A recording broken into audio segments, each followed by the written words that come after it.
The travel spirograph is a good time. It is designed to use sticky notes. I found mine at the art supply store and I thought I overpaid for it, but I see that Amazon carries them for $18. It is labeled for ages 5 and up. I had to search for white sticky notes because when I end up with a design I like, then I use them like stickers in my sketchbooks. There will be 2 examples of this at the end of the video. If you can't tell, I am having the best time. After I have completed the design, then sometimes I will go back and color in with metallic or sparkle or brush tip pens. In this video, I make one gray, silver, and blue design and the others gray, silver, and black. The book I am working on top of is what I call a doodle book, and it is mostly chicken scratches. Every page is of scribbles. To see exactly what color the pen I might use is, if it works or not, and if it needs time to dry. These books are magical. Because there's no pressure at all to make anything, surprises happen. If something lovely does happen, you could paste it into your sketchbook. The first 3 pages of the doodle book have keys to let me know what kind of design each wheel makes.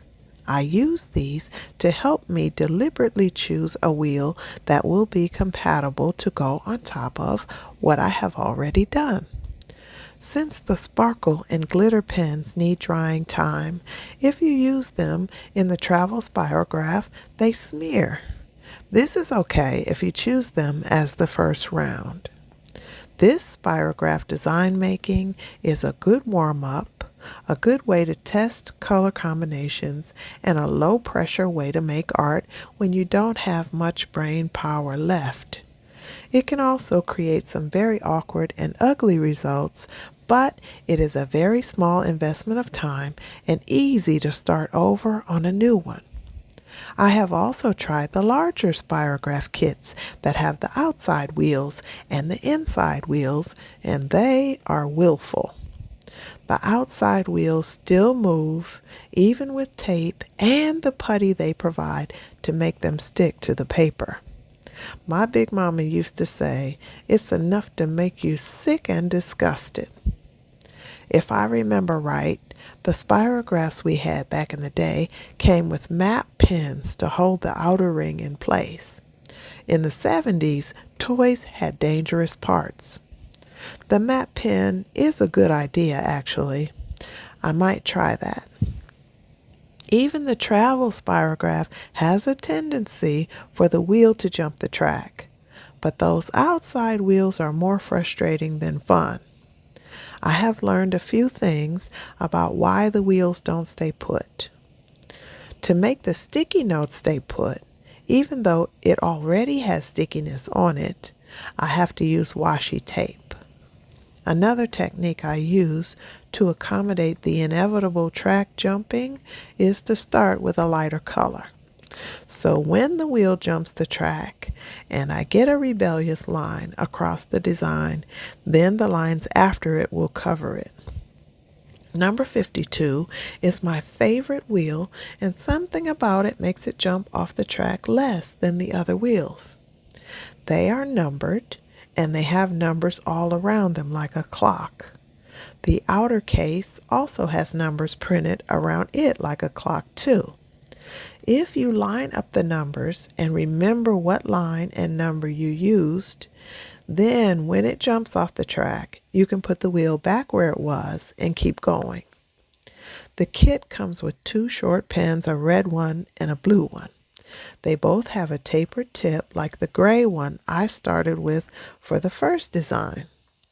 Ballpoint pens also work well, but if you do too many rounds with the ballpoint pens, the paper rips. These are the things I have discovered that make the wheel jump the track and wreck your design. First, going too fast. Second, not holding the pen on a 90-degree angle. Third, warps in the paper. And last, pens that don't have tapered tips. This track jumping reminds me of my life and how I jumped the track a few times. The first time was when I decided to move out of my big mama's house a few short months after I turned 18 to move to Baton Rouge with no job and no plans. I was in love. Even at 16, I thought running a household was something I could easily do. So, me and this young man played house, totally financed by his mother, who paid all the bills and intended to use the apartment when she came to visit.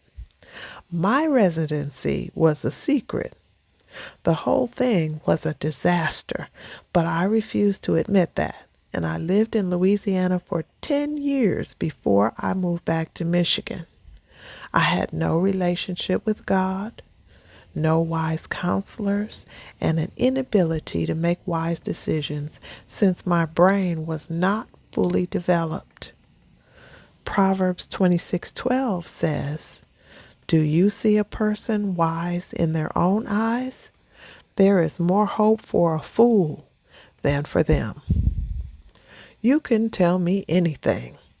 I thought I was smart, but I was foolish to think I could find random people that would love me more than my family. Every silly decision I made helped me to become the person I am today, so I wouldn't take any of it back.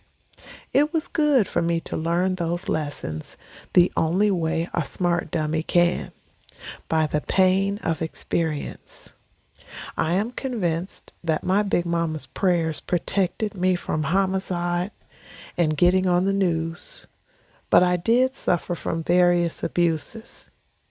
If any young person wants advice from me, I would tell them that every person has something to teach you, either what to do or what not to do. And never cross state lines to be with a man unless you are already married to him. That is it, and that is all.